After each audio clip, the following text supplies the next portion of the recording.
हमारा शरीर एकदम बिजी शहर की तरह है, और जैसे हर शहर को सामान और मैसेजेस पहुंचाने के लिए रास्तों की जरूरत होती है, वैसे ही हमारे शरीर को भी एक सिस्टम की जरूरत होती है।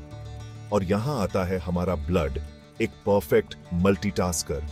यह लाल रंग का लिक्विड सिर्फ एक रंगीन पानी नहीं है, यह एक लाइफलाइन है, एक डिलीवरी सर्विस है, और एक साथ मिलकर हमारी रक्षा करने वाली फोर्स है। यह हमारे शरीर रूपी शहर को चलाने वाला जरूरी जरिया है। ब्लड कई तरह के सेल्स से बना होता है और हर एक का काम अलग होता है।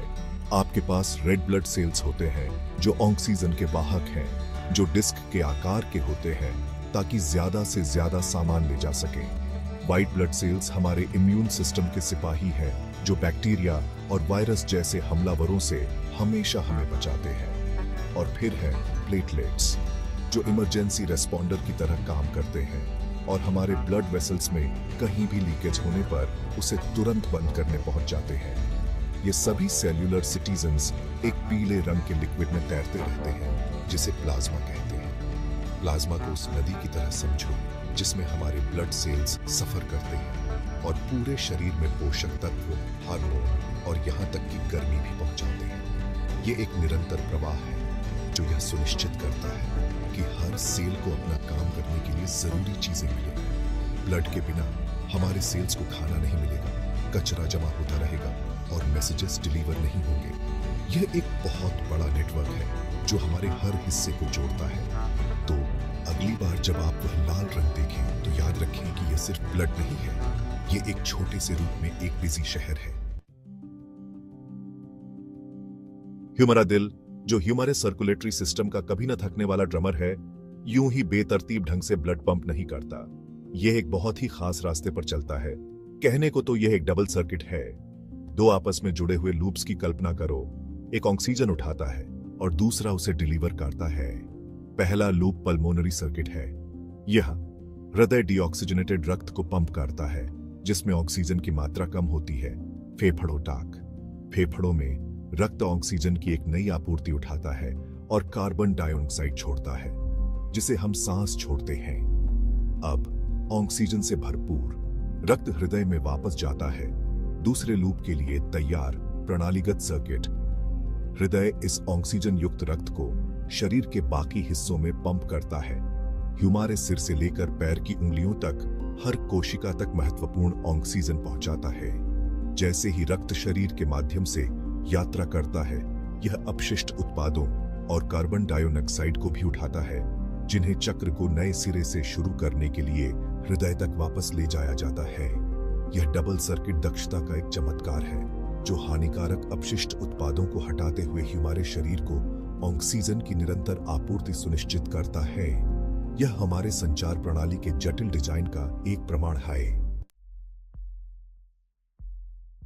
हालांकि ब्लड के सेल्यूलर कंपोनेंट्स अक्सर सारा ध्यान अपनी ओर खींच लेते हैं, हम एक गुमनाम हीरो को नहीं भूल सकते, प्लाज्मा। यह हल्का पीला लिक्विड हमारे ब्लड की मात्रा का आधे से ज्यादा हिस्सा बनाता है और उन सभी सेल्स के लिए आवश्यक परिवहन माध्यम के रूप में कार्य करता है जिनके बारे में हमने बात की थी।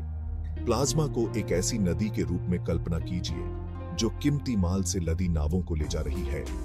वो नावें हमारे लाल और सफेद ब्लड सेल्स हैं और कार्गो में हमारे द्वारा खाए जाने वाले भोजन से पोषक तत्व, हार्मोन जो मैसेंजर की तरह काम करते हैं, और यहाँ तक कि गर्मी भी शामिल है जो हमारे शरीर के तापमान को नियंत्रित करने में मदद करती है।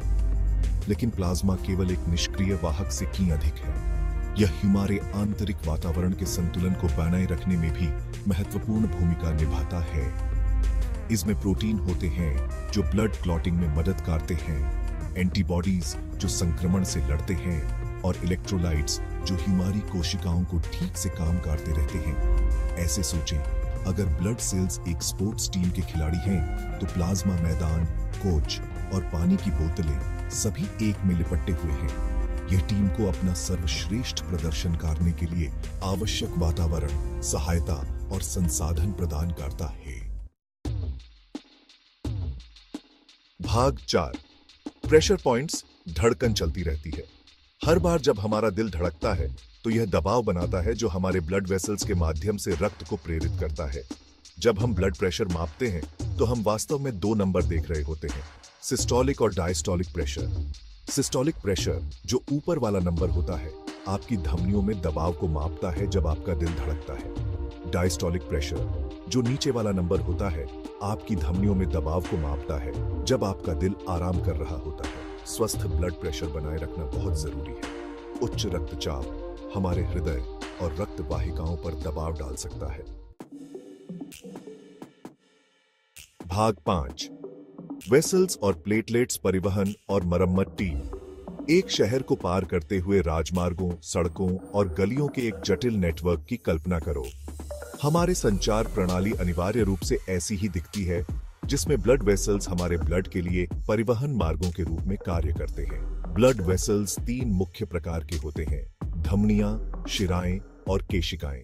धमनियां ऑक्सीजन युक्त रक्त को हृदय से शरीर के बाकी हिस्सों तक ले जाती हैं। शिराएं ऑक्सीजन रहित रक्त को वापस हृदय तक ले जाती हैं। केशिकाएं धमनियों और शिराओं को जोड़ती हैं और रक्त और कोशिकाओं के बीच आदान प्रदान की अनुमति देती हैं।